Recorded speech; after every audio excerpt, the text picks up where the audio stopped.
Hello student, welcome to online classes. हम जो राजनीतिक विज्ञान +2 का एक टॉपिक पढ़ रहे थे, भारतीय लोकतंत्र के समक्ष चुनौतियां। क्या टॉपिक था हमारा? अध्याय 8। और उससे पहले जो हमारी यूनिट का नाम था भारतीय लोकतंत्र के समक्ष चुनौतियां। इसके अंदर हमारी जो पहली चुनौती थी, जो अध्याय नंबर हमारा 8 था, उसके अंदर दो चुनौती की बात की थी। एक तो जातिवाद और एक पढ़ा था हमने सांप्रदायिकतावाद। जातिवाद पूरा हो चुका था। देखो, सांप्रदायिकतावाद के अंदर हमने इसका अर्थ पढ़ लिया था, और सांप्रदायिकतावाद के हमने कुछ उनके जो कारण, उदय कैसे हुआ था, उसके बाद उसके बढ़ने के कारण हमने पढ़े थे। राजनीतिक था, चाहे वो कोई हमारे शिक्षा से संबंधित किसी संबंधित है, ठीक है। उसके बाद हमने उसके दूर करने के उपाय पढ़ने। आज हमने कारण पढ़े, उसके दुष्परिणाम भी पढ़े। आज पढ़ने हमें सांप्रदायिकतावाद के को दूर करने के उपाय। देखो, ये दुष्परिणाम है इसका, हमारे देश के लिए चुनौती है, हमारे देश की सबसे बड़ी समस्या है। और आप देख चुके हो, जो भारत का विभाजन हुआ था वो इसी कारण हुआ था, ठीक है। आज दो धर्मों के मध्य, दो पंथों के मध्य, एक से ज्यादा पंथों के मध्य जो विरोध की भावना है वो इसी कारण है, ठीक। और देश से एक अखंड के रूप में रखना मुश्किल हो रहा है, क्योंकि सबसे बड़ा मुद्दा यही होता है। तो इसको दूर तो करना ही है ना हमें। इन समस्याओं को दूर करेंगे तभी तो हम क्या कर सकते हैं, हम अपने एक अच्छे लोकतंत्र की स्थापना कर सकते हैं, एक विकसित देश की स्थापना कर सकते हैं। क्योंकि जब इनको दूर करेंगे तभी तो हमारा ध्यान अपने देश की तरफ जाएगा। हमने इसके दुष्परिणाम पढ़े थे। इससे क्या होता है, राष्ट्रवाद, जो राष्ट्र प्रेम होती है, उसकी भावना को आघात लगता है, क्योंकि हम सिर्फ अपने धर्म और जाति के बारे में सोचते हैं। जो देश भावना होती है वो समाप्त होते हैं, देश के प्रति हम सोचते ही नहीं है। जब इनको दूर कर देंगे तो फिर अपने आप ही ध्यान जाएगा, वो अपने देश की तरफ जाएगा। इससे देश का विकास होगा, हमारा देश भी मजबूत होगा, शक्तिशाली होगा। तो देखो, अब ये तो बात ये होगी, उपाय हमें क्यों करने चाहिए, क्यों दूर करने चाहिए। दूसरी बात, यदि आपने उसके कारण आपको याद है, सांप्रदायिकतावाद के कारण हमने पढ़े थे ना, उन सभी कारणों को दूर कर दो, वो उपाय होते हैं। सिंपल सी बात है। अभी कोई समस्या का हमें कारण पता चलता है तो समस्या को दूर ही तो करते हैं, हम उस कारण को दूर करते हैं, समस्या अपने आप दूर हो जाती है। एक बात समझ रहे हो भाई? इस टॉपिक को याद करने का आपको एक जरिया बता रहा हूँ। ये आपने कारण तो पढ़ लिए, बिल्कुल सिंपल है। और जब आपको कारण याद होगा तो कारण दूर करेंगे तभी तो समस्या दूर होगी, तभी तो हमारे जो लोकतंत्र के समक्ष जो चुनौती आ रही है उसको दूर कर पाएंगे हम। तो सिंपल सी बात है, अगर आपको कारण याद है तो उपाय भी याद है, ठीक है। तो फिर भी हम थोड़ा कर लेते हैं। ऐसे हमने एक कारण पढ़ा था, राजनीतिक जो स्वार्थ होता है, राजनीतिक दलों का जो स्वार्थपूर्ण होता है, या जो सरकार कार्य करती है वो एक भेदभावपूर्ण होता है, या एक धर्म को ज्यादा दिया जाता है, एक धर्म के कम दिया जाता है। ये सब कारण थे, उसको दूर कर दो। तो पहला हम ये कह सकते हैं कि जो सरकार होती है, जो नीतियां बनाए, सरकार की नीतियां वो क्या होनी चाहिए, संतुलित होनी चाहिए। संतुलित यानी सबके लिए समान होनी चाहिए, कोई भेदभावपूर्ण प्रक्रिया नहीं होनी चाहिए। ऐसा नहीं होना चाहिए एक धर्म को तो ज्यादा दिया जा रहा है, एक धर्म को कम दिया जा रहा है, ठीक है। एक धर्म के लिए विशेष सुविधा की व्यवस्था की जा रही है, एक धर्म को सुविधा नहीं दी जा रही है, उसको तुष्टिकरण किया जा रहा है। तो इस तुष्टिकरण की नीति को छोड़ना है हमें, ठीक है। सरकार को ऐसे नीतियां कानून बनाते हुए ध्यान रखना चाहिए, वो संतुलित होनी चाहिए। संतुलित यानी सबके लिए समान होनी चाहिए, सबका विकास करने वाली होनी चाहिए, ठीक है। कोई भी ऐसा भेदभाव या असमानता पैदा न करे। तो पहला तो उपाय यही है कि सरकार नीतियां बनाते वक्त ये ध्यान रखे तो संतुलित हो, यानी वो सभी धर्मों का विकास करने वाली हो, सभी धर्मों का विकास करने वाली हो, यानी सभी का संतुलित विकास करे, ये कह सकते हो, संतुलित विकास करे। हमें इसको यानी किताब में क्या लिखा है, क्या करना है, हमें तो इतना पता है जब कारण दूर करेंगे तभी समस्या दूर होगी। तो मैंने जो कारण बताए थे उसके आधार पर समस्या को दूर कर रहे हैं, उनको दूर कर रहे हैं। एक हमने पढ़ा था, क्या पढ़ा था भाई, आजकल जो राजनीतिक दलों की स्थापना हो रही है वो धर्म के आधार पर हो रही है, बस इसको दूर कर दो। फिर जो राजनीतिक दल बन रहे हैं, राजनीतिक दल, उनका गठन धर्म के आधार पर नहीं होना चाहिए, उनका गठन धर्म के आधार पर नहीं होना चाहिए। ये कोई विचार या आर्थिक या सामाजिक विचार पर होना चाहिए, धर्म के आधार पर नहीं होना चाहिए। तो धर्म के आधार पर जो दल बनते हैं ना, फिर वो धार्मिक भावना को ठेस पहुंचती है। तो वो सिर्फ एक ही धर्म की बात करते हैं, अन्य धर्मों की बात नहीं करते। जैसे मान लो कोई एक धर्म के आधार पर कोई दल बन गया, वो सिर्फ उसी धर्म की बात करेगा। अगर उसके कोई प्रतिनिधि जीतेगा तो वो उसी धर्म को फायदा देगा, उसी धर्म को सुविधा देगा, अन्य धर्म को तुष्टिकरण को अपनाएगा। तो अब इसके आधार पर यह कह सकते हैं सरकार को तुष्टिकरण की नीति छोड़ देनी चाहिए। तुष्टिकरण की नीति, तुष्टिकरण होता है एक धर्म को विशेष सुविधा देना, दूसरे धर्म को सुविधा नहीं देना। तो अगर इसका भी हम त्याग कर देंगे, सभी धर्मों को समान मानेंगे, तो सभी धर्मों के साथ समान व्यवहार करेंगे, ठीक है, तो अपने आप जो भेदभाव है, जो ये सांप्रदायिकतावाद है, ये धीरे धीरे क्या हो जाएगी, समाप्त हो जाएगी। ठीक है, हमने पढ़ा था वोटों की राजनीति, यानी वोट बैंक तैयार करने के लिए। अब इस वोटों की राजनीति है उसको त्यागना चाहिए हमें। इसके ऊपर मतलब एक तरह का प्रतिबंध लगना चाहिए कि जो भी धर्म के आधार पर प्रतिनिधि चुनता है, उम्मीदवार चुनता है, या धर्म के आधार पर वोटिंग करता है, या धर्म के आधार पर चुनाव का प्रचार करता है, उनके ऊपर कड़ी कार्रवाई होनी चाहिए, नहीं उनको रोकना चाहिए। अच्छा, एक जबरदस्त कानून बनाकर क्या करना चाहिए, उन पर प्रतिबंध लगाना चाहिए, ताकि कोई धर्म के आधार पर चुनाव का प्रचार न कर पाए, धर्म के आधार पर उम्मीदवार खड़ी न करे, धर्म के आधार पर वोटिंग न करे। ठीक है, और आप क्या कह सकते हो, देखो जो हमारी शिक्षा है सबसे बड़ी चीज होती है ये। ठीक है, शिक्षा के द्वारा हमें पता चलता है भी क्या हमारा देश है, क्या उसके अंदर मतलब विकास हो रहा है, किस प्रकार उसके अंदर प्रशासन चलता है। तो शिक्षा इस प्रकार की अपनानी चाहिए जिसके अंदर धार्मिक शिक्षा न हो, धार्मिक शिक्षा न हो। ये शिक्षा ऐसी होनी चाहिए जिसमें सभी धर्म की शिक्षा दी जाए, सभी धर्मों के बारे में बात की जाए। ठीक है, सभी धर्मों के जो भी हम त्योहार वगैरह मनाते हैं, जो भी हम उनके ग्रंथ पढ़ते हैं, उन सभी की बात होनी चाहिए शिक्षा के अंदर, क्योंकि शिक्षा एक ऐसी चीज होती है जो पूरे देश को सुधार सकती है, पूरे समाज के अंदर परिवर्तन ला सकती है। ठीक है, उसके बाद हम कह सकते हैं व्यक्तियों का जो नैतिक चरित्र है। आगे मैं नेक्स्ट इसका 6 नंबर का पॉइंट आपको ये कह सकता हूं, क्योंकि नैतिकता सबसे बड़ी बात होती है। अभी नैतिकता है हमारे जो नैतिक मूल्य है, तो व्यक्ति के नैतिक मूल्यों को बढ़ाना चाहिए। तो अगर हम नैतिक हो जाएंगे, ठीक है, हमारा व्यवहार है वो उच्च हो जाएगा, अच्छा हो जाएगा, तो हम अपने आप ही क्या करेंगे, सभी धर्मों को समान मानेंगे। हम कब करते हैं, जब हमारी संकीर्ण भावना होती है, सिर्फ अपने धर्म को लेकर, ऐसी स्थिति में हमारे जो नैतिक मूल्य होते हैं वो गिर जाते हैं। यानी हमें क्या अपनाना चाहिए, हमें मानवता को अपनाना चाहिए। किसको, मानवता को। मानवता सबसे बड़ा धर्म होना चाहिए, मानव मात्र की सेवा करना। ऐसा नहीं होता सिर्फ अपने धर्म के अंदर और उसी की कार्य करना, बल्कि हमें सभी धर्मों को जो नियम है, जो सिद्धांत है, उसको लेकर चलना चाहिए। हमें एक मानव मान के चलना चाहिए, उसका धर्म नहीं।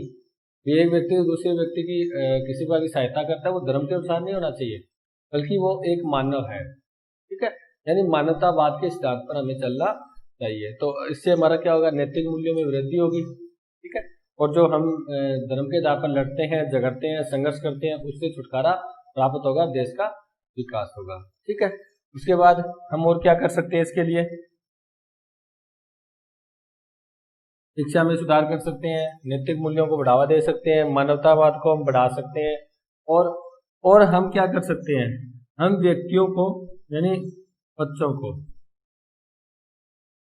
जो शिक्षा लेते हैं उनको सभी धर्मों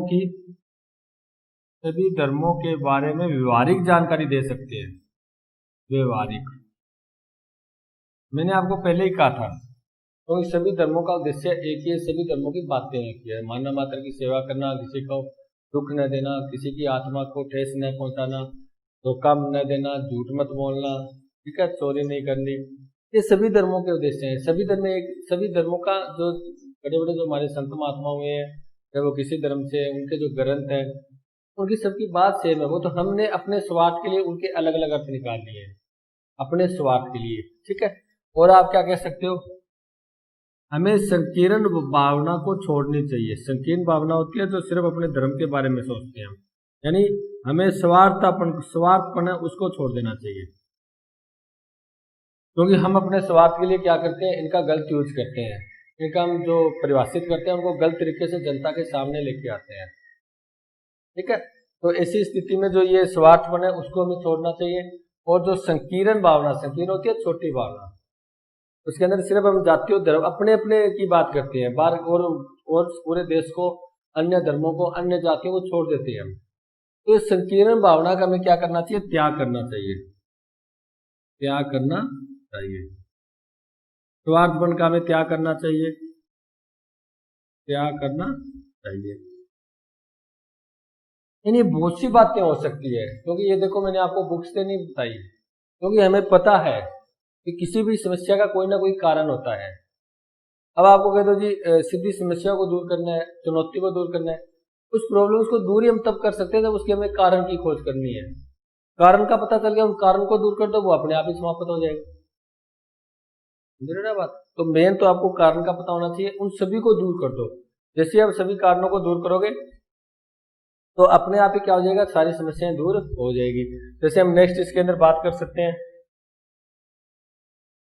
कि सरकार को अपने समाज को ऐसे कार्यक्रम आयोजित करने चाहिए जो सर्वधर्म की शिक्षा दे, सर्वधर्म की शिक्षा। ऐसे कार्यक्रम आयोजित करने चाहिए, कार्यक्रम आयोजित करने चाहिए, एक धर्म की नहीं, सर्वधर्म की, यानी सभी धर्म की शिक्षा मिलनी चाहिए। ऐसा नहीं भी एक धर्म से संबंधित कार्यक्रम आयोजित कर रहे हैं हम, ये सभी धर्मों की ऐसे कार्यक्रम होने चाहिए इसमें सभी धर्मों की हमें शिक्षा प्राप्त हो, चाहे वो स्कूलों में, विद्यालय में हो रहा है, ठीक है, चाहे वो कहीं और संस्थाएं हो रही है, चाहे बड़े बड़े जो रैलियां वगैरह निकाली जा रही है, कोई संगठन बनाए जा रहे हैं, तो ऐसे कोई एक धर्म की शिक्षित नहीं होना चाहिए, बल्कि सभी धर्मों को साथ लेकर चलना चाहिए, ठीक है। यानी सर्व धर्म की शिक्षा प्रदान करनी चाहिए, उसके व्यवहारिक सिद्धांतों को जनता को बताने चाहिए। उसके बाद अगर हम नेक्स्ट बात करेंगे, एक तो हमने बता दिया राजनीतिक दलों का जो गठन है वो धर्म के आधार पर नहीं होना चाहिए, ठीक है। और देखो अपने एक बात पढ़ी थी, ये जो सांप्रदायिकता का मुख्य कारण है वो है चुनावी रणनीति, यानी चुनावी राजनीति। क्या पढ़ा था? चुनावी राजनीति। इसी चुनावी राजनीति का कारण क्या है? सांप्रदायिकतावाद को बढ़ाया दिया जाता है, बढ़ावा दिया जाता है। तो हमें इस चुनावी राजनीति को नहीं करना, हमें ये नहीं देखना सिर्फ हमें चुनाव जीतना है, क्योंकि मैंने आपको बताया था साम दाम दंड भेद कोई भी नीति बना सकते हैं राजनीतिक दल अपने उम्मीदवारों को जिताने के लिए, सरकार बनाने के लिए, उस सीट को प्राप्त करने के लिए। तो ये जो चुनावी राजनीति है उसको हमें छोड़ देना चाहिए अगर हमें वास्तव में अपने देश का सुधार करना है, ठीक है। तो ये हम चर्चा कर चुके हैं, इसको दूर करने के उपाय, और दूर करने के उपाय बिल्कुल सिंपल है, आप कर सकते हो ये। अगर आपका कोई टॉपिक नया भी पढ़ा हो ना, अगर ये क्वेश्चन पर्सन आ जाए आपके एग्जाम के अंदर, इस सांप्रदायिकतावाद को दूर करने के उपाय बताओ, तो आप ये सब बातें लिख सकते हो, ठीक है। आपको मुझे जातिवाद के दूर करने के उपाय बताओ, तो यही तो है, क्योंकि चुनावी राजनीति का जातिवाद बढ़ रहा है, ठीक है। जाति के आधार पर और भी संगठन बनाए जा रहे हैं, जाति के आधार पर जो आपके अंदर गलत फहमियां है, यानी जो हमें गलत तरीके से जो सिद्धांत है ना वो हमें गलत तरीके से बताए जा रहे हैं, सही सिद्धांत नहीं बताए जा रहे। तो ये राजनीतिक दल होते हैं या जो कोई संस्थाएं होती है वो अपने स्वार्थ के लिए क्या करती है, जो सिद्धांत दिए हैं ना उन ग्रंथों में उसको गलत तरीके से हमें बताया जा रहा है, सही तरीका नहीं बताया जा रहा है। इसके लिए हमें उसके बारे में सही ज्ञान मिलना चाहिए, व्यवहारिक ज्ञान होना चाहिए, सर्व धर्म का ज्ञान होना चाहिए, मानवतावाद का ज्ञान होना चाहिए, जिससे हमारे नैतिक मूल्य बढ़े, ठीक है, हमने नैतिकता है, ठीक है। इसके अंदर हमने एक टॉपिक पढ़ा था कारण के अंदर, हमने क्या पढ़ा था? हमने ये पढ़ा था भी इस कारण में कि क्या करना है आपको, आपको जो मुसलमान हैं, जो क्या है मुसलमान, उनकी आर्थिक और शैक्षिक स्थिति कमजोर है, आर्थिक व शैक्षिक स्थिति क्या होती है? कमजोर। इसके कारण भी सांप्रदायिकता बढ़ती है।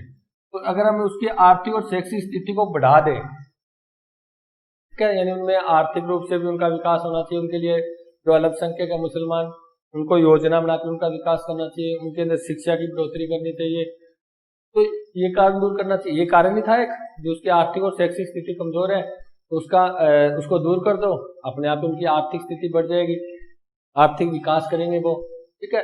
उसके बाद उनका शिक्षा का विकास होगा। हमने पढ़ चुके हैं शिक्षा एक ऐसी चीज होती है जो मनुष्य को एक मनुष्य बनाती है, नहीं तो वो क्या होते हैं? गधों के समान होते हैं भाई, शिक्षा मिलती है ना, तभी हम एक नैतिक मूल्य सीख पाते हैं, एक अच्छे तरीके से हमारा जीवन निर्वाह कर सकते हैं। तो शिक्षा मनुष्य के लिए बहुत आवश्यक होती है। तो ये शैक्षिक दृष्टि से पिछड़े हुए हैं, अगर उनको हम शिक्षित कर दें, शैक्षिक दृष्टि से उनको उच्च कर दें, तो अपने आप ही क्या होगा, उनके अंदर जो भावनाएं होती है वो अपने आप चेंज हो जाती है। ठीक है, तो अब हम बात करते हैं, इसके आधार पर एक कमेटी बनाई गई थी इनके सुधार की, अल्पसंख्यकों के सुधार के लिए। इसे बोलते हैं हम सच्चर कमेटी। क्या बोलते हैं? सच्चर कमेटी। और सच्चर कमेटी के बारे में हम पढ़ लेते हैं। सच्चर कमेटी जो प्रतिवेदन या जो रिपोर्ट दी गई थी वो 2006 में दी गई थी। सच्चर कमेटी ने रिपोर्ट दी थी, वो कब दी थी? 2006 के अंदर। और इसके अंदर जो उनके अध्यक्ष बनाए गए थे वो सेवानिवृत्त न्यायाधीश से, सेवानिवृत्त जो न्यायाधीश राजेंद्र सिंह सच्चर, उसके अध्यक्ष कौन थे? राजेंद्र सिंह सच्चर थे। और इसी के नाम पर इसको क्या कहा जाता है? सच्चर कमेटी आता है। इसके अंदर हम पढ़ चुके हैं सरकारी आयोग था जैसे, तो वो रणजीत सिंह सरकारी उसका अध्यक्ष था, इसी कारण उसको सरकारी आयोग बोलते हैं। हमने पढ़ा था ना पिछली कक्षाओं में, जो लेसन किया था। यहाँ पर क्या उसका अध्यक्ष कौन था? एक सेवानिवृत्त न्यायाधीश था उसका अध्यक्ष, और उसका नाम था राजेंद्र सिंह सच्चर। इसी कारण इसको हम क्या बोलते हैं? सच्चर कमेटी कहा जाता है। उसने अपनी रिपोर्ट प्रतिवेदन कब दिया था? 2006 में दिया था। देखो ये क्या था, उन्होंने ये बात की जो भारतीय मुसलमानों की जो सामाजिक, आर्थिक और शैक्षिक स्थिति है उसका अध्ययन करना था उसको, क्योंकि ये मुसलमान जो अल्पसंख्यक थे, तो भारतीय मुसलमानों की जो आर्थिक, शैक्षिक,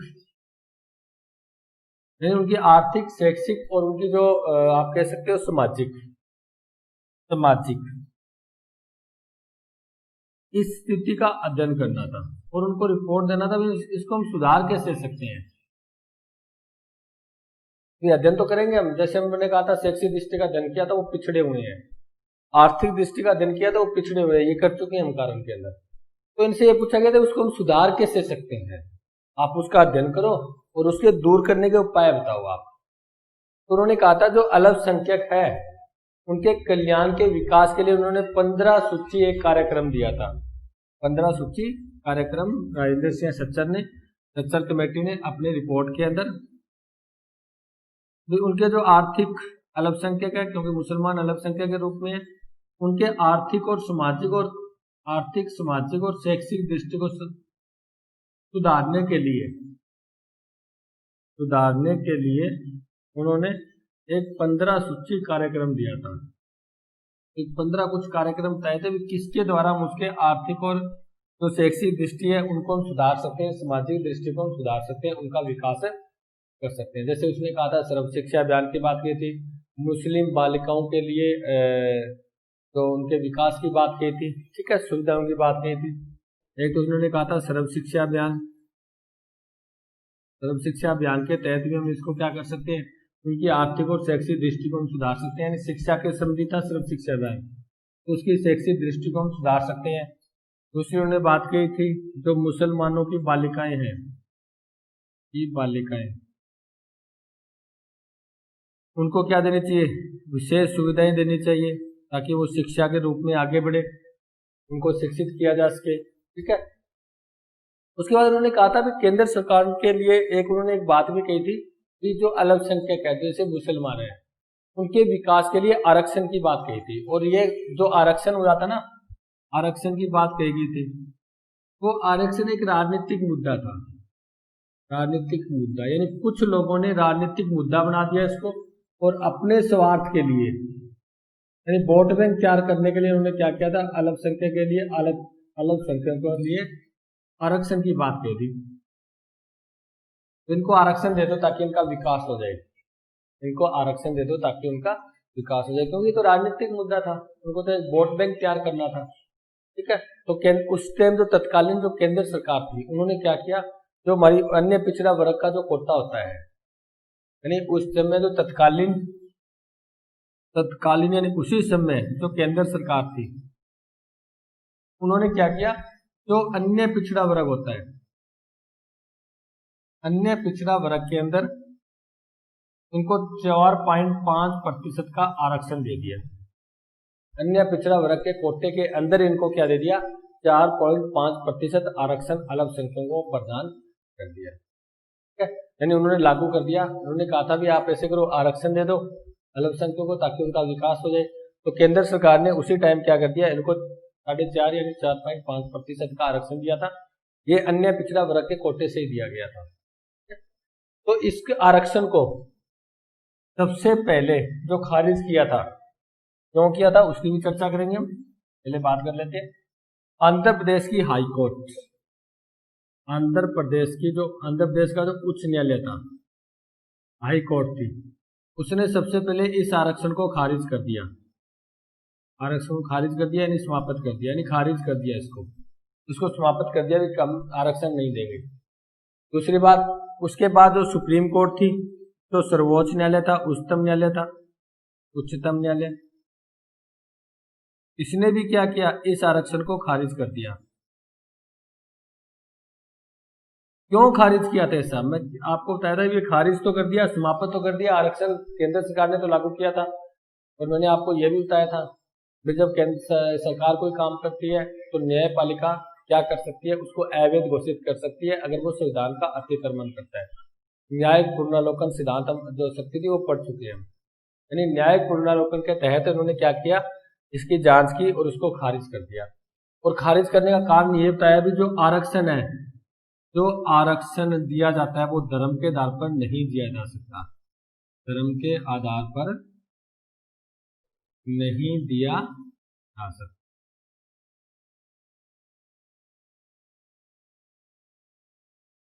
ठीक है, क्योंकि ये जो 4.5 आरक्षण मिला था ये धर्म के आधार पर मिला था। केंद्र सरकार ने जो लागू किया वो धर्म के आधार पर किया था।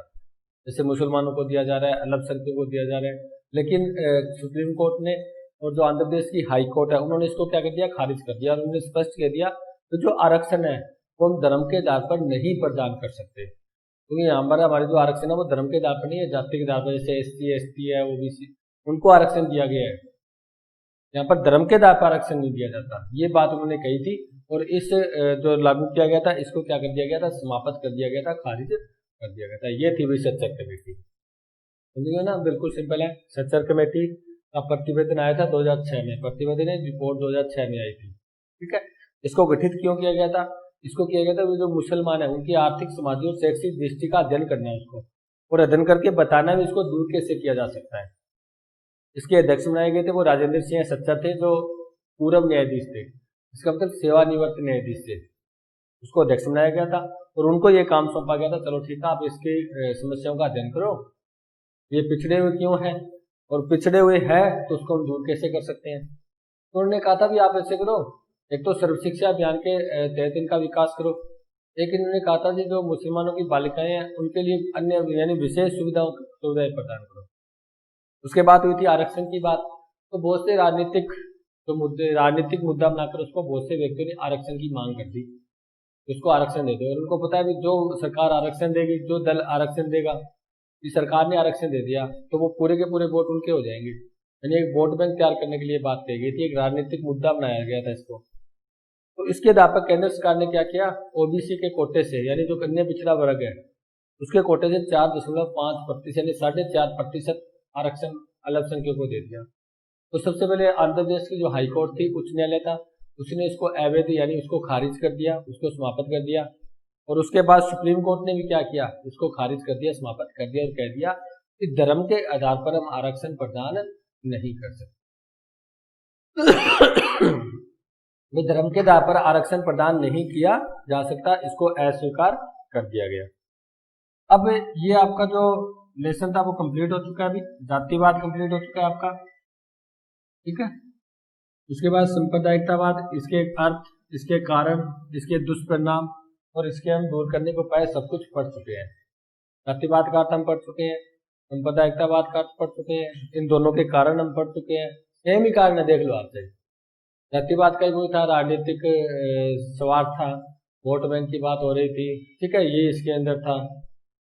अब कारण आ गया तो कारण को दूर कर दो, अपने आप ही क्या आ जाएगा, उसके उपाय आ जाएंगे। ठीक है, और चुनौती है, समस्या है, इसका मतलब दुष्परिणाम तो है इसके। तो दुष्परिणाम आप देख लो, जातिवाद का और सांप्रदायिकतावाद का दोनों का सेम है। ठीक है, सच्चर कमेटी हमने पढ़ ली। अब इसके बाद आता है भारतीय लोकतंत्र के समस्त चुनौतियों की हम बात करें तो आपका जो 9वां लेसन आता है, अध्याय 9, उसके अंदर आप पढ़ोगे क्षेत्रवाद।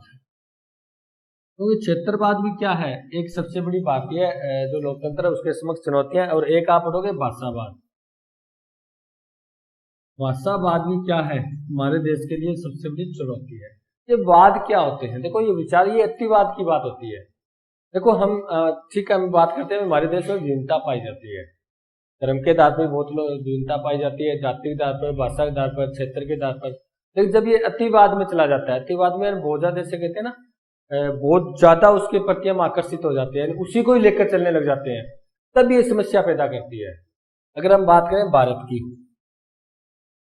तुम कह सकते हैं भारत है वो विभिन्नता वाला देश है, विभिन्नता वाला देश है, विविधता पाई जाती है इसके अंदर जाति के आधार पर विविधता पाई जाती है, ठीक है, इसके अंदर क्षेत्र के आधार पर विविधता पाई जाती है, इसके अंदर धर्म के आधार पर विविधता पाई जाती है, इसमें भाषा के आधार पर तो ये कहा जाता है अगर आप 5 किलोमीटर की दूरी तय कर लो ना तो आपको नई भाषा मिल जाएगी, यानी इतनी भाषाएं भारत के अंदर बोली जाती है, यानी इतनी विविधताएं पाई जाती है, ठीक है। तो इसी कारण क्या होता है, हमारे देश में समस्या बनी हुई है। तो आज हम बात करते हैं क्षेत्रवाद की, किसी बात करते हैं क्षेत्रवाद की। देखो सबका अर्थ सेम ही है, मैं पहले इसका अर्थ लिख देता हूं, फिर हम इसके बारे में चर्चा करते हैं। देखो हमने जातिवाद में क्या पढ़ा, एक जाति को प्रमुखता देना, दूसरे अपनी जाति को सब कुछ, वो कहता है कि जो प्राप्त हो मेरे जाति को, विकास हो मेरी जाति को, जो कानून निर्णय लिए जाए, जो भी कानून बने, व्यवस्थापिका कार्यपालिका जो भी डिसीजन ले, वो सिर्फ उसी जाति के लिए लिया जाए, ठीक है। धर्म संप्रदायिकतावाद क्या कहते हैं, सिर्फ उसी धर्म को प्राप्त हो, जो व्यवस्थापिका कानून बनाए, न्याय कार्यपालिका निर्णय ले, वो टोटल उसी धर्म के लिए लिया जाए, दूसरे धर्म को न्यून मानना, अपने धर्म को उच्च मानना। क्षेत्रवाद इसके अंदर यही होता है, क्योंकि भारत में क्षेत्र के आधार पर बहुत अधिक विविधता पाई जाती है, या आप कह सकते हो विभिन्नता पाई जाती है। आप देख सकते हो नहीं है क्या, कहीं पर पहाड़ी एरिया है, कहीं पर मरुस्थलीय एरिया पाया जाता है, कहीं मैदानी है, कहीं पर पठार पाए जाते हैं, कहीं उपजाऊ है, कहीं अनुपजाऊ है, ठीक है, कहीं की पानी की ज्यादा व्यवस्था है, कहीं पानी है ही नहीं, सिंचाई के लिए सुविधा नहीं है, कहीं पथरीलिया एरिया पाया जाता है। ये सब क्या है, ये विभिन्नता ही तो है, इसी कारण हमारे क्या होता है, क्षेत्रवाद पनपता है। और जब इस विभिन्नता को हम अपने देश के विकास के अंदर यूज करें, क्यों करें, फिर तो देश का विकास होगा बढ़िया तरीके से, सब मिलके आपस में, जहाँ पर उपजाऊ भूमि है वहां पर गेहूं पैदा हो, सब पूरे देश के लिए, ठीक है, जहाँ पर सिंचाई की व्यवस्था है, जहाँ पर पानी की व्यवस्था है, उसको दूसरे लोगों के लिए, दूसरे क्षेत्र के लिए उसका उपयोग किया जाना चाहिए। लेकिन हमारा ऐसा नहीं है, हम क्या करते हैं, क्षेत्र के आधार पर बंटे हुए हैं, अपने क्षेत्र को ही प्रमुखता देते हैं, अपने क्षेत्र को, बस वही क्षेत्रवाद है। हम क्या कहते हैं, हमारा जो क्षेत्र है, जिस क्षेत्र में आप रहते हो, मैं रहता हूँ, वही सब कुछ है,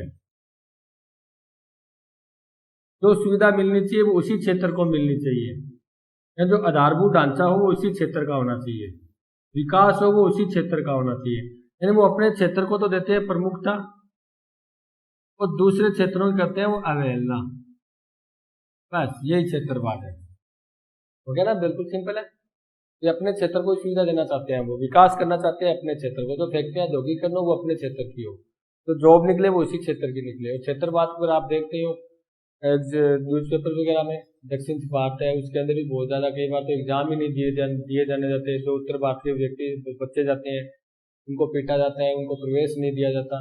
ये रेलवे के अंदर 2-3 बार हो चुका है ऐसा। लेकिन वो क्षेत्रवाद पा रहे हैं, वो कहते हैं भी हमारे क्षेत्र है तो उसी क्षेत्र में उसी क्षेत्र के व्यक्तियों को नौकरी मिलनी चाहिए, उसी क्षेत्र के लोगों का विकास होना चाहिए, ठीक है, अभी कोई अलग दूसरे क्षेत्र का व्यक्ति नहीं है, तो सभी भारत के क्षेत्र सभी भारतीय हैं, लेकिन वो अपने क्षेत्र को प्रमुखता दे रहे हैं, और इसको क्षेत्रवाद कहते हैं। इसके आधार पर कोई मेन समस्या, क्योंकि जब हम अपने क्षेत्र के बारे में सोचेंगे तो भारत के बारे में तो सोचना बंद हो जाएगा, जो राष्ट्र प्रेम है, देश प्रेम है, जो राष्ट्रवाद है, वो भावना तो क्या हो जाएगी, समाप्त हो जाएगी। तो ये भी एक क्या है, हमारे लोकतंत्र के समक्ष एक चुनौती है। देखो लोकतंत्र का मेन सिद्धांत होता है समानता और स्वतंत्रता। फिर समानता रह कहाँ गई, जब क्षेत्र के वाद के आधार पर जब काम कर रहा है, एक क्षेत्र को ज्यादा सुविधा दी जा रही है, एक क्षेत्र को सुविधा नहीं दी जा रही, एक क्षेत्र तो विकसित है, एक क्षेत्र क्या होता है पिछड़ा हुआ है। ऐसी स्थिति में तो सभी का तो विकास हो ही नहीं रहा, यानी समानता तो समाप्त हो गई। तो इसी कारण ये क्या है, लोकतंत्र के समक्ष हमारे चुनौती है। ठीक है, और इसके बारे में बता चुका हूँ। भारत में क्षेत्र के आधार पर बहुत विभिन्नता पाई जाती है। अगर हम बात करें तो अगर आप बात करो उत्तरी भारत की, उत्तरी भारत में क्या है, उत्तरी भारत के अंदर पहाड़ी एरिया पाया जाता है। ठीक है, हम बात करें दक्षिण भारत की, दक्षिण भारत में क्या है, पठारी एरिया है। ठीक है, अगर और मध्य भारत की, अगर मध्य में बात करें तो कहीं मैदानी है। अगर आप राजस्थान की बात करो तो पश्चिम के अंदर मरुस्थल पाया जाता है। ठीक है, अरावली पर्वतमाला है। उसके बाद अरावली पर्वतमाला के पूर्व की तरफ देखें तो सबसे ज्यादा बारिश होती है, उपजाऊपन पाया जाता है, सबसे ज्यादा जनसंख्या वहां निवास करती है। पश्चिम की ओर देखिए वहां बारिश कम होती है, सिंचाई का सुविधा नहीं है, इसी कारण वहां पर गरीबी पाई जाती है। ठीक है, मरुस्थलीय एरिया पाया जाता है। कहीं पर हम देखें खनिज तत्व बहुत अधिक पाए जाते हैं, कहीं बात करें खनिज तत्व नहीं पाए जाते। ठीक है, कहीं पर धातु ढांचा है वो कमजोर है, कहीं पर धातु ढांचा है वो विकसित है यानी मजबूत है। कोई क्षेत्र विकसित है, कोई क्षेत्र पिछड़ा हुआ है। ये सब क्या है, इसी कारण हमारे क्या होता है, यहाँ पर क्षेत्रवाद पनपता है। देखो मैंने जो इतनी बातें आपको बताई है ना, इसका मतलब आपके 50% तो मैंने कारण बता दिए। अभी क्षेत्रवाद होने के कारण क्या है, ये क्षेत्रवाद क्यों पनपता है। दुष्परिणाम तो सेम ही है, क्योंकि सभी वाद ही तो है। चाहे वो जातिवाद है तो भी अपनी जाति को प्रमुखता दे रहे हैं, धर्म जो सांप्रदायिकतावाद है धर्म को प्रमुखता दे रहे हैं, क्षेत्रवाद है यहाँ पर क्षेत्र को प्रमुखता दी जाएगी। अंतर इतना ही है बस। ठीक है, अब अगर मैं बात करूं यहाँ क्षेत्रवाद के कारण कुछ समस्याएं पैदा हो जाती है। अब इसको चुनौती क्यों कहते हैं, क्योंकि ये चुनौती इसलिए क्योंकि इससे अलगाव की भावना पैदा होती है। क्या होती है, अलगाव की। ये एक क्षेत्र होता है वो दूसरे क्षेत्र से अलगाव रखता है, लेकिन उसके साथ लगाव नहीं रखता वो। इससे क्या होता है, इससे नए नए राज्यों की मांग होती है। राज्यों की मांग होती है नहीं होती। जैसे हमारे अभी हमने बात की थी 1953 में जो राज्य पुनर्गठन आयोग बनाया गया था, हमने पढ़ा था उसके। तो राज्य पुनर्गठन आयोग बनाया गया था उसके आधार पर क्यों बनाया गया था उसको, क्योंकि नए नए भाषा के आधार पर क्षेत्र के आधार पर राज्यों की मांग उठने लगी। जो हमें अलग राज्य चाहिए थी, अलग राज्य चाहिए थी। और भी होता है, बहुत से राज्य क्षेत्र ऐसे होते हैं जो ये चाहते हैं भी उनको अन्य राज्यों से या अन्य क्षेत्रों से अधिक स्वायत्तता मिले। ठीक है, स्वायत्तता इसकी मांग करते हैं वो।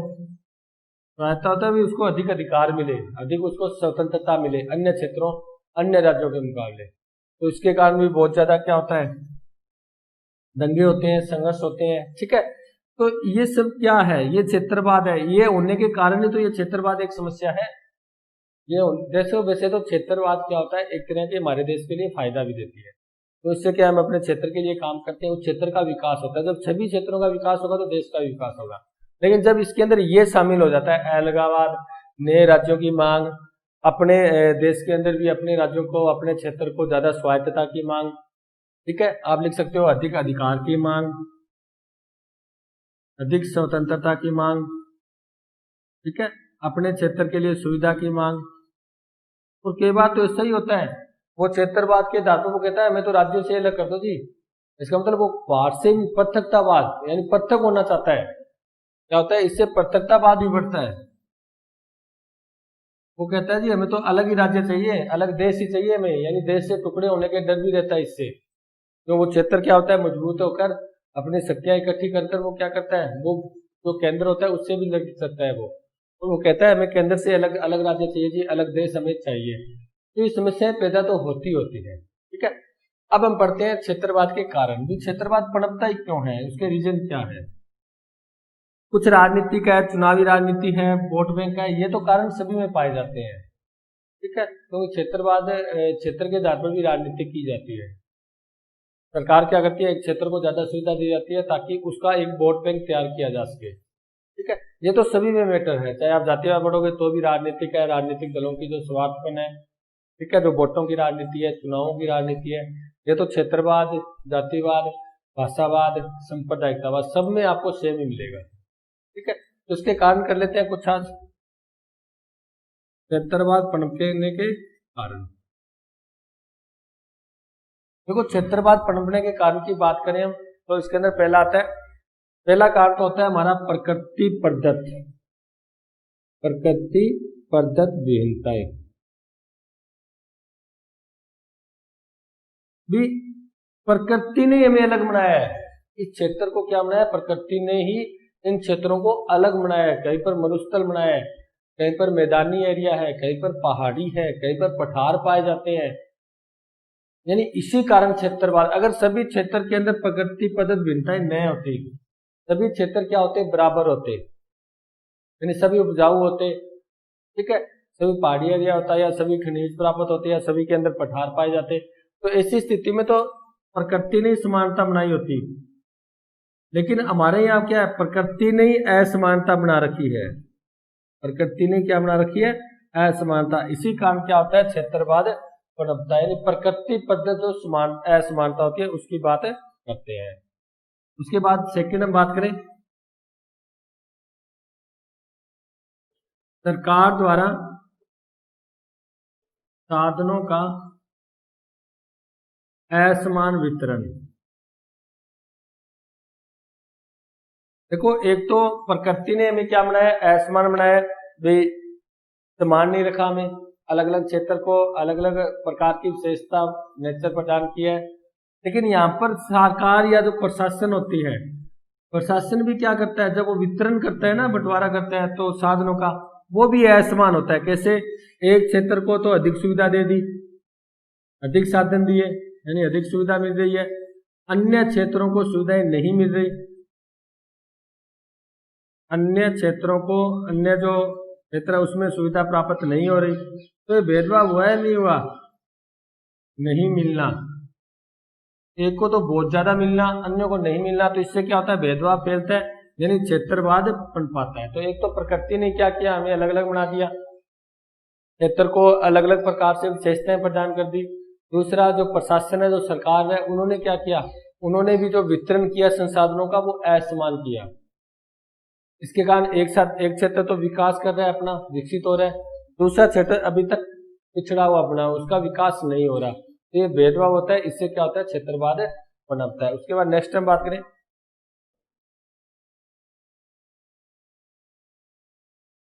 तीसरे नंबर का आपका आएगा, आप कह सकते हो जो केंद्रीय निवेश होता है। केंद्रीय निवेश क्या होता है, यानी केंद्र जो इन्वेस्ट करती है, पैसा लगाती है, क्योंकि केंद्र के द्वारा तो क्या होता है, राज्यों में पैसा लगाया जाता है, उनके लिए योजनाएं परियोजनाएं बनाई जाती है। जब ये केंद्र निवेश करता है, जब वो विभिन्नता में करे, या आप कह सकते हो असमान करे, ऐसी स्थिति में भी क्या होता है, क्षेत्रवाद पनपता है। ऐसे हम बात की थी पंचवर्षीय योजनाओं की। अगर सरकार के द्वारा, क्योंकि पंचवर्षीय योजना बनाती कौन है, केंद्र सरकार बनाती है। अगर सरकार के द्वारा ये योजना बनाते वक्त अगर असमान संसाधनों का बंटवारा किया जाता है, यानी निवेश करता है, वो किसी क्षेत्र में ज्यादा निवेश किया जा रहा है, किसी क्षेत्र में कम निवेश किया जा रहा है, ऐसी स्थिति में क्या होता है, एक क्षेत्र में जो ज्यादा अधिक निवेश होगा वो विकास करेगा, जिसमें कम निवेश होगा वो पिछड़ा रह जाएगा। तो ये भेदभाव हुआ या नहीं हुआ, इसी भेदभाव के कारण क्या होता है, क्षेत्रवाद पनपता है। उसके बाद नेक्स्ट बात करें,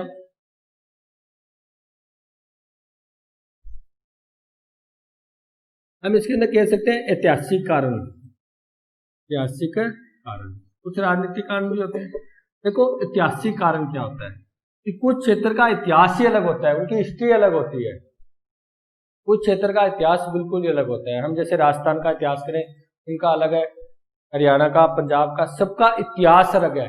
इसी इतिहास के कारण क्या होता है, इन क्षेत्रों में भेदभाव पाया जाता है, क्षेत्रों में भेदभाव पाया जाता है, और ये भेदभाव के कारण क्या होता है, क्षेत्रवाद पनपता है। पंजाब का इतिहास अलग है, राजस्थान का अलग है, हरियाणा का, और अन्य आप महाराष्ट्र किसी की बात करते हो, सबका इतिहास आपको अलग मिलता है। जब उनका इतिहास अलग मिलता है तो उनकी सोच ही अलग है, वो सिर्फ अपने क्षेत्र के लिए सोच रहे हैं, ठीक है। और इसी भेदभाव के कारण क्या होता है, क्षेत्रवाद पनपता है, यानी क्षेत्रवाद अधिक होता है। उसके बाद अगर नेक्स्ट बात करें, कल्चर की बात करते हैं, संस्कृति की बात करते हैं, यानी सांस्कृतिक विभिन्नता। देखो, चलो ठीक है, क्षेत्र अलग हो तो भी काम चल जाता है, लेकिन प्रत्येक क्षेत्र में आप चले जाओ, प्रत्येक क्षेत्र में आपको कल्चर भी अलग अलग मिलेगा, उनकी संस्कृति भी अलग अलग मिलेगी आपको, यानी सांस्कृतिक भिन्नता मिलेगी आपको। आप चाहे एक क्षेत्र दूसरे क्षेत्र में जाओगे, चाहे कितनी दूरी पर हो, कितने नजदीक हो, वो लेकिन आपने क्षेत्र चेंज कर दिया ना उसका, जैसे पंजाब का कल्चर अलग मिल रहा है आपको, उनके जो त्योहार है, उनके जो मान लो अलग जो इनके किसी प्रकार की कला है, विज्ञान कला है, उसके अंदर अंतर आएगा। बाकी राजस्थान में उसके अंदर भी आपको कला के अंदर अंतर मिलेगा, संस्कृति में अंतर मिलेगा। यानी सबका रहन, संस्कृति क्या होती है, हमारे रहन सहन खान पान जो हमारे विचार होते हैं उनमें अंतर होता है, और इसी विभिन्नता के कारण भी क्या होता है, क्षेत्रवाद बढ़ता है, यानी क्षेत्रवाद पनपता है। देखो इसके अंदर आपको ज्यादा पढ़ने की जरूरत नहीं है, हमें तो सिर्फ विभिन्नता को देखना है, चाहे वो सरकार करती है, चाहे वो प्रकृति करती है, चाहे वो संस्कृति के आधार पर है, चाहे साधनों के बंटवारे के आधार पर है, प्रशासन करती है। इसके कारण हमें तो क्षेत्रवाद पनपेगा तभी जब दो क्षेत्रों के बीच में क्या होगा, अंतर होगा, असमानता होगी। ठीक है, ठीक है डियर स्टूडेंट, इन क्षेत्रवाद के बारे में हम अगली क्लास में अब तक और पढ़ेंगे, इसके कुछ कारण और भी पढ़ लेंगे, उसके बाद उसके दूर करने के उपाय पढ़ लेंगे, दुष्परिणाम भी पढ़ लेंगे, सेम ही होता है, कोई दिक्कत नहीं है। ठीक है, वो हम नेक्स्ट क्लास में पढ़ेंगे। Thank you.